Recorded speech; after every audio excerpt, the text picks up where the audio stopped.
Відзначають День прапора і в Новоолексіївці на Херсонщині, де мешкає багато кримських татар.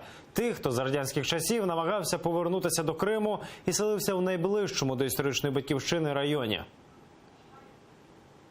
Десятків автівок, прикрашених кримсько-татарськими та жовто-блакитними прапорами, зібралося зранку на околицях Новоолексіївки. У визначений час автоколона вирушила до центру міста. В самій Новоолексіївці люди полишили машини і вже пішою ходою, під супровід барабанів, рушили головною вулицею райцентру. Посеред колони учасники ходи несли величезний кримсько-татарський прапор розміром 30 на 15 метрів. Это самый большой крымско-татарский флаг. Если я не ошибаюсь, он 10 на 30 или даже больше. Впервые он появился у нас на гражданской блокаде Крыма в День едности.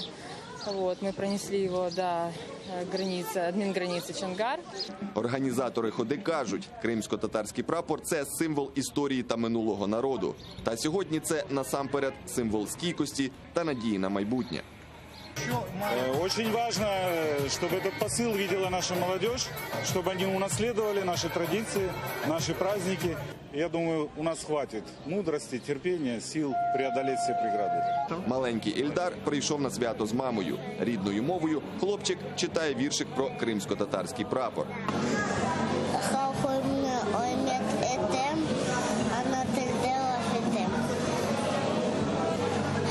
Мій флаг – моя гордість, гордість мого народу. Після концертної програми у Будинку культури в честь свята організували показові виступи та змагання з національної кримсько-татарської боротьби куреш та кіокушин карате.